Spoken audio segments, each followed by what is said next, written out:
जय हिंद दोस्तों, मैं शिवम श्रीवास्तव फिर से आप लोगों का स्वागत करता हूं। आशा करता हूं आप लोग एकदम अच्छे होंगे और बहुत बेहतरीन तरीके से आप लोग आरआरबी ग्रुप डी की तैयारी कर रहे होंगे। तैयारी से मेरा मतलब केवल आरआरबी ग्रुप डी नहीं है, आपके समझ बहुत से ऐसे एग्जाम्स हैं और बहुत से ऐसी ख्वाहिशें हैं आपकी, जिनके लिए आप दिन रात मेहनत करते रहते हैं और प्रतिदिन उस चीज़ को पाने की कोशिश करते हैं। आरआरबी ग्रुप डी का जो है फाइनल फॉर्म भरना बंद हो चुके हैं और फॉर्म भरने बंद होने के साथ साथ आप लोगों के कमेंट आना शुरू हो जाते हैं कि एक बार ये आप जरूर बता दीजिए आप कि कहाँ पे कितने फॉर्म भरे गए हैं। जी, तो कुछ जगहों का डाटा मैं लेकर आया हूँ और भी बहुत सी जगहों का डाटा मैं ऑलरेडी आपके साथ शेयर कर चुका हूँ, लेकिन आज मैं आप लोगों को कुछ टिप्स देने वाला हूँ पढ़ाई से रिलेटेड और बहुत इंपॉर्टेंट बात मैं आपको बताने वाला हूँ। ठीक है, वीडियो ध्यान से लास्ट तक जरूर देखिएगा और लास्ट तक देखने के लिए आप लोगों से रिक्वेस्ट है, अगर अभी तक आप लोगों ने वीडियो को लाइक नहीं किया तो कर दीजिएगा। वीडियो अच्छी लगे तो चैनल पे इसी तरह की वीडियोस बहुत पड़ी हैं, उनको भी देखिएगा। चैनल सब्सक्राइब कर लीजिएगा तो क्योंकि आने वाले हर एक गवर्नमेंट एग्जामिनेशन की अपडेट आपको समय पर मिलती रहती है। गवर्नमेंट एग्जामिनेशन से ही नहीं, मैं प्राइवेट नौकरियां हो गई है, सरकारी नौकरियां भी, उनके ऊपर भी काफी अच्छी अच्छी वीडियोस लेकर आता हूं और मैं आप लोगों को समय समय पर उनकी भी जानकारी देता रहता हूं। ठीक है, आपको पता है कि आरआरबी ग्रुप डी के जो 2025 के फॉर्म है उनकी वो फॉर्म भरना बंद हो चुके हैं। फॉर्म भरने बंद होने के साथ अभी आरटीआई ने अपना डाटा तो नहीं जारी किया है, लेकिन आरटीआई कुछ दिन में डाटा जारी कर देगा।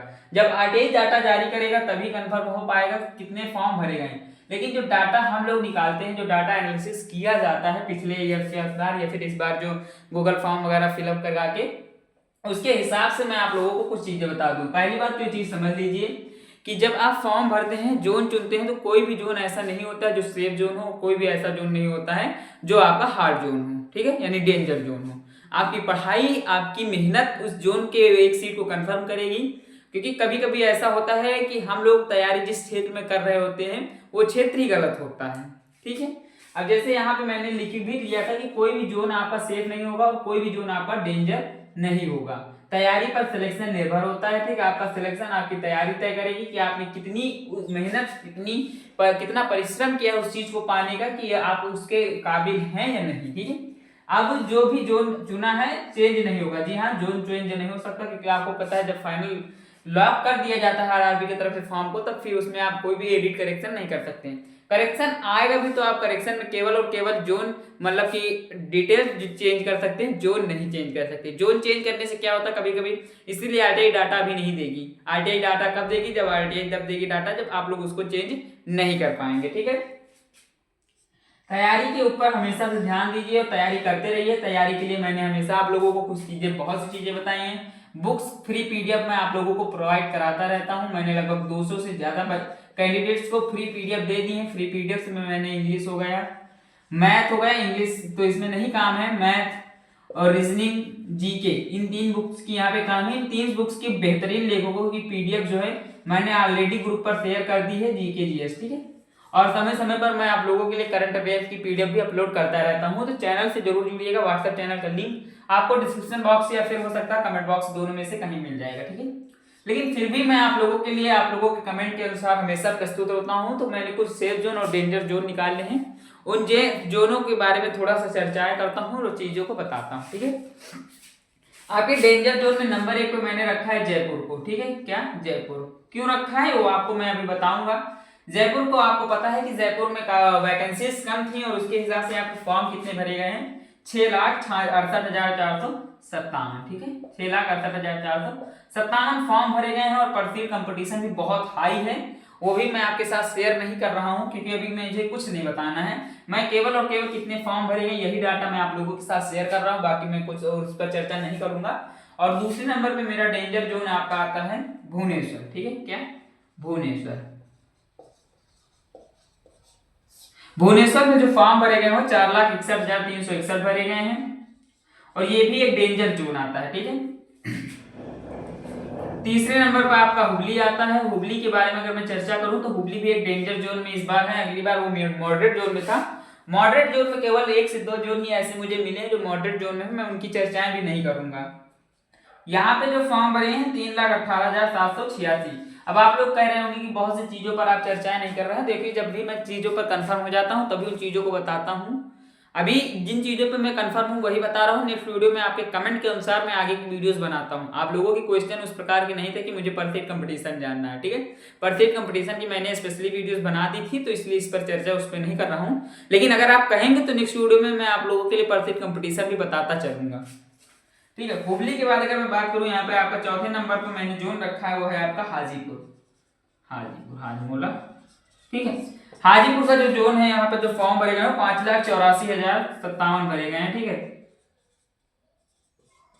ये तो आपके डेंजर जोन थे, जो कि मैंने 4 डेंजर जोन आपको बता दिए हैं, वो आपके सेफ जोन आते हैं, ठीक है। सेफ जोनों की बात करूं तो डेंजर जोन में कम सा थोड़ा खतरा होगा और कम सारी चीजें होंगी। जैसे नंबर 1 पे मेरा न्यू दिल्ली आता है,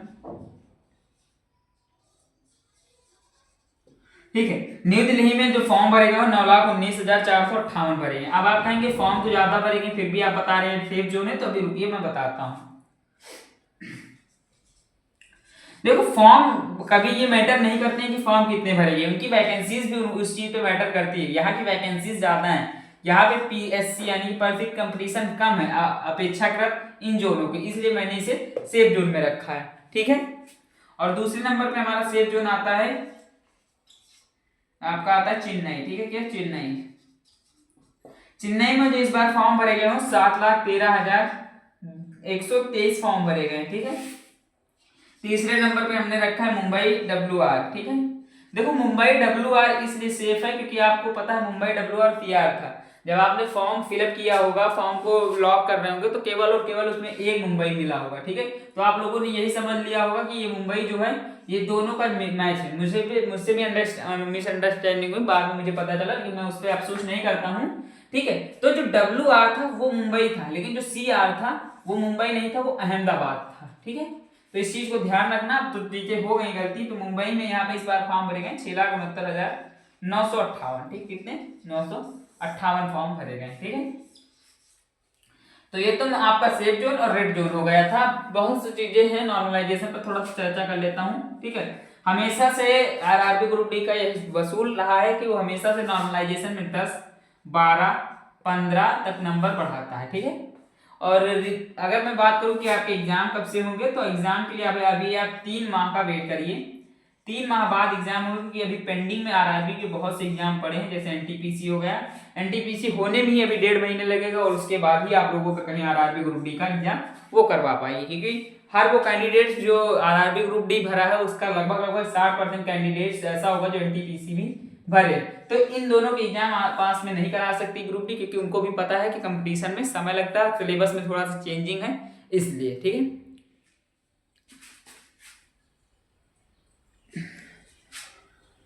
तो मेरे हिसाब से तो सारी जानकारी मैंने आपके साथ साझा कर दी है, जो जानकारी अभी के लिए आपको जरूरी थी। जैसे जैसे समय बीतेगा, जैसे जैसे आपको जानकारी की आवश्यकताएं होंगी, मैं आप लोगों के समय जानकारी को बढ़ाता जाऊंगा। और समय समय पर आप लोगों को वैकेंसी से रिलेटेड टॉपिक्स वीडियोस मिलते रहते हैं। वैकेंसी के साथ साथ मैं कट ऑफ के बारे में भी काफ़ी ज़्यादा एनालिसिस करता हूँ। उसके साथ साथ आने वाले हर वो एग्जामिनेशन के बारे में चर्चाएं करता हूँ, जो कि आप लोगों के लिए इंपॉर्टेंट है। तो ऐसी ही वीडियो लगातार चैनल पर अपलोड होती रहेंगी।